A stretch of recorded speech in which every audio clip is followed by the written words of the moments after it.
Century 21 et ses 915 agences immobilières au service de vos projets partout en France présentent Sud Radio Conseil de famille. Conseil de famille s'adresse à tous ceux qui ont pour projet de gérer, développer ou de transmettre un patrimoine. Tout au long de cette seconde saison, du lundi au vendredi, Sud Radio vous propose de partager les conseils avisés d'un professionnel du patrimoine. Bonjour Stéphane Moller, vous êtes associé Philippe. Au sein du cabinet VIA. La gestion de patrimoine chez vous, c'est une passion, c'est aussi votre métier depuis plus de 10 ans. Aujourd'hui, nous allons évoquer les bases de la transmission patrimoniale.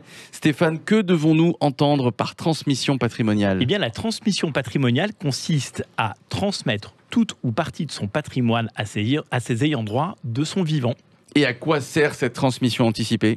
Eh bien, organiser sa transmission répond à deux objectifs. 1. Faire le choix de son vivant de la façon dont on souhaite répartir ses actifs.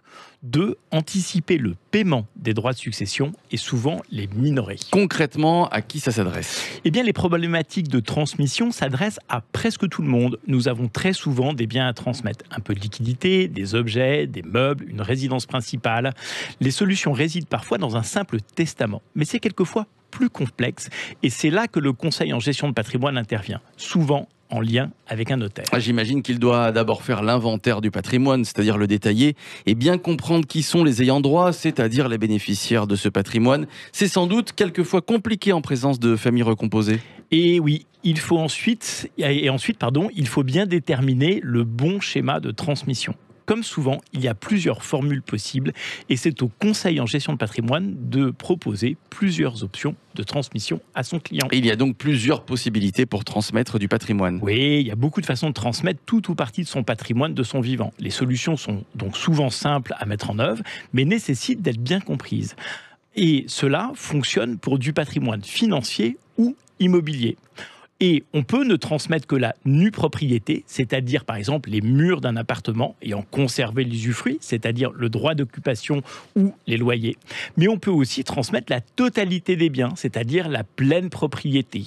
Et il peut être parfois nécessaire de créer une société pour assurer cette transmission. Et oui, donc il faut penser à transmettre son patrimoine de son vivant et il faut demander de l'aide d'un conseil en gestion de patrimoine pour trouver le bon montage. Tout au long de ces chroniques, nous donnerons des éléments de réponse sur les différentes options de transmission de patrimoine. Avec vous, Stéphane, ce seront donc chaque jour autant de bons conseils de gestion de patrimoine. Conseil de famille revient la semaine prochaine. À lundi, Philippe, et nous parlerons impôt sur le revenu. Et en attendant, vous pouvez retrouver nos chroniques quotidiennes en podcast sur le site sudradio.fr